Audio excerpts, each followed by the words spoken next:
very warm welcome to Daily Dispatch, a show that gives you all the latest news and updates from the digital ecosystem. I'm Priya Sheth. Thank you so much for logging in. Time now to get you all the top news stories that we've been tracking. Now, sources say that India's largest edtech platform, Byju's, is in advanced talks with rival Topper for a potential acquisition. Now, this deal is estimated to be in the range of about $120 to $150 million in size and could be closed over the next 2 to 3 weeks. Now, this comes at a time when Byju's is aggressively expanding its presence in various segments of online education in India. Well, moving on to our second headline of the day, dating app Aisle has raised a pre-Series A funding round. The funding will help Aisle to enter Tier 2 markets across India as well as expand reach into foreign markets. Now, the company claims to have turned EBITDA positive and has recorded an 85% CAGR over the last 3 financial years. Well, reports suggest that software as a service company Uniphore is looking to raise $50 to $80 million from new and existing investors. The funds are likely to be utilized to build a war chest for acquisitions. Now, moving on to the final headline of the day, Delhi-based edtech startup Hufus Learning has raised $4.1 million in a Series B funding from Kuwait-based United Education Company and Al Rayyan Holding Company. These funds will be used for organic expansion in domestic markets.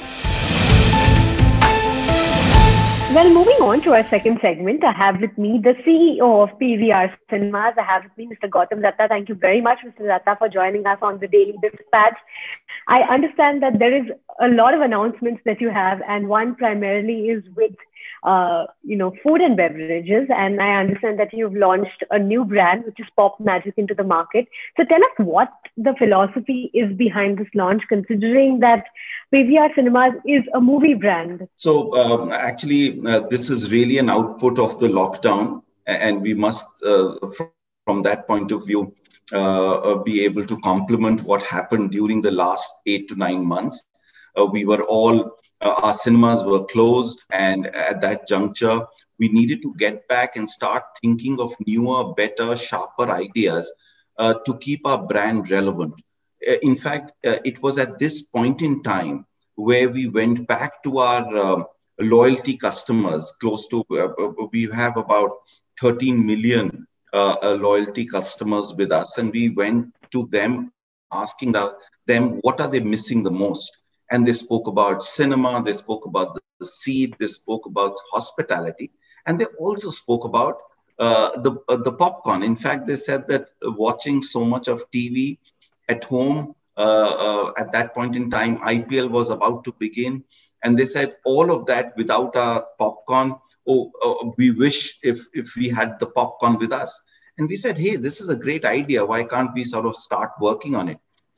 We had the time, we had the mind, and that's when we called in our popcorn experts, so to speak, 4700 BC, a company that PVR had bought over about 5 years back.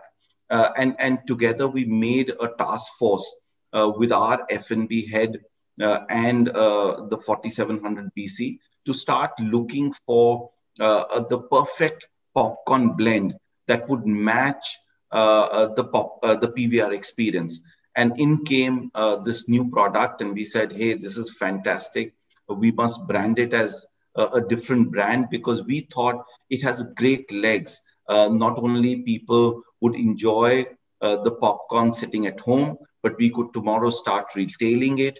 And we could also bundle this product with a lot of other things like tickets, get consumers to upgrade. So what happened was once the product was there were just so many ideas around it that we were thrilled. And we launched just about 5 weeks back, and we've already sold about 2.5 lakh pouches of Pop Magic. Roughly about 65% is repeat audience. So it augurs really well.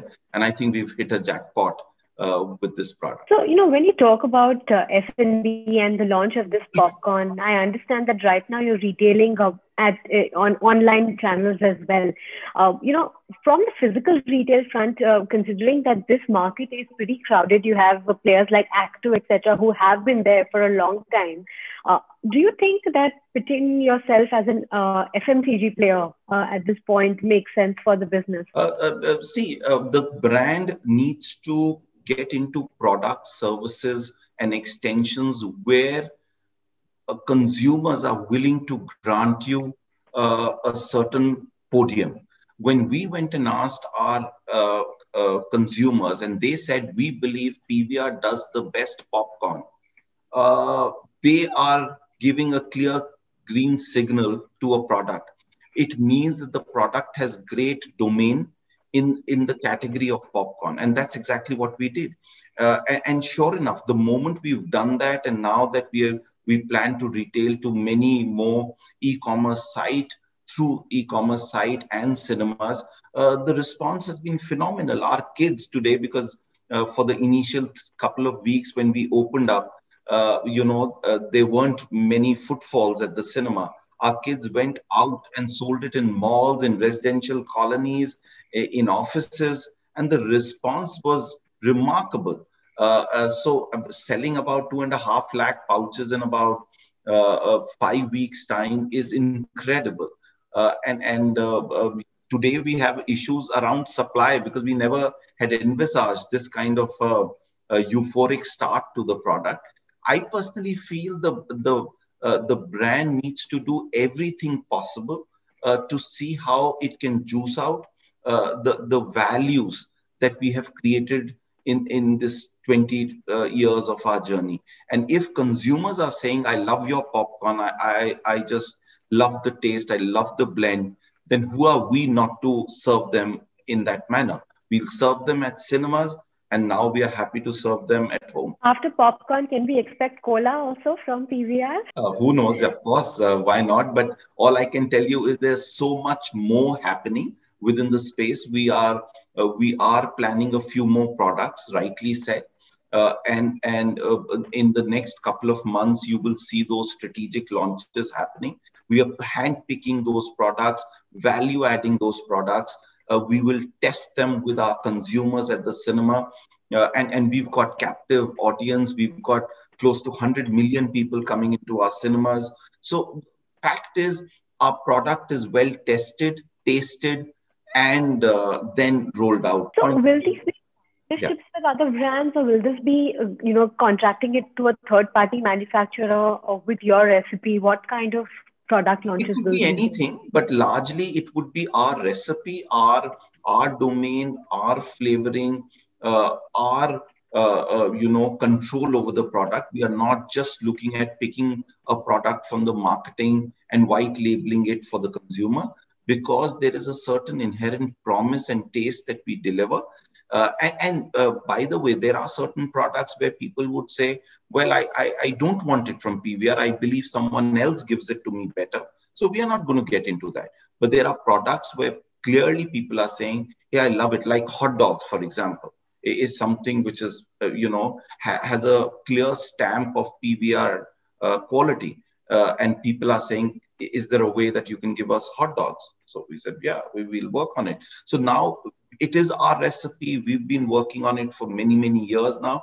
But how to now deliver it to the consumer is yet another way to sort of scientifically put the product in a manner that when you get it at home, is it as bright and tasty as you would have tasted at the cinema? Well, now that the government has allowed 100% seating at theaters, and of course, consumers can also enjoy the popcorn that they can eat at PVR. Do you think that this kind of product will see traction, considering that people now have the choice to have freshly cooked popcorn at your theaters? Right, absolutely. But honestly, we are not going to be microwaving this product and giving it to them. This product they can buy, take it at home and consume. At the cinema, any which way, our philosophy has always been to give them warmly popped fresh popcorns, and that remains unchanged. But what will happen is we will use this product to upsell. So if you are on a large combo, I could say, ma'am, would you want to get to an extra large combo? And by the way, with that extra large combo, you get a Pop Magic free, which you can take home. We are wanting to even monetize our exit corridors with dispensing units, which could have Pop Magics on the way out. If you want to take a few packets at home, you can sort of take it there. So all in all, we are not wanting people to pop that magic and eat it there. There, they will need to go back to our concessions and have, but they could carry the PVR popcorns at home. I wanted to ask you about cinemas, and I can't not ask you about how the experience has been. About 100% has been the seating capacity now. What has been the traction out there? Are people coming to watch movies? And what is the kind of pipeline as far as releases are concerned? First and foremost, Master. We've got 3 or 4 big releases. Suraj Pe Mangal Bhari, Tenet, Wonder Woman, and then the big South Indian blockbuster Master. All 4 films, I would believe, did fairly well. Tenet did a fantastic collection. So did Wonder Woman, and so did Master. And we believe that consumers are now waiting for one big iconic Bollywood film to really start the crusade. South Indian films are doing brilliantly well. Every week there is a new film. Crowds are coming back. We've got back to largely about 10% lower occupancy percentage in South than it was pre-COVID levels. But South seems to be very fertile, very solid. It's the North and the West. Maharashtra still has to come out with a government order allowing 100% occupancy. They are still at 50%. Remember, it's the center that defines the rule, and then the state governments have to still give us a green signal. So out of the 21 states where we are operating, we've got 15 states where we've got an okay from the state governments to go up to 100%. But there are still about 6 or 7 states where we've not got that approval, Maharashtra being one. And it's very key that Maharashtra moves to 100%, because once they move to 100% is when the Bollywood films will begin to move in.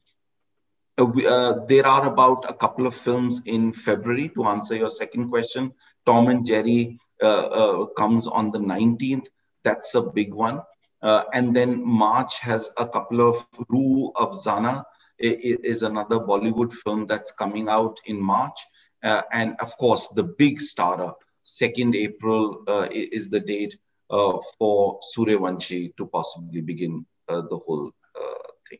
Yeah, so we are very optimistic. Okay, then on that note, we will look forward to having a good PVR experience in the days to come. Thank you so much for being a part of Daily Dispatch. It's been a pleasure speaking with you. Thank you so much. Thank you so much. Yeah.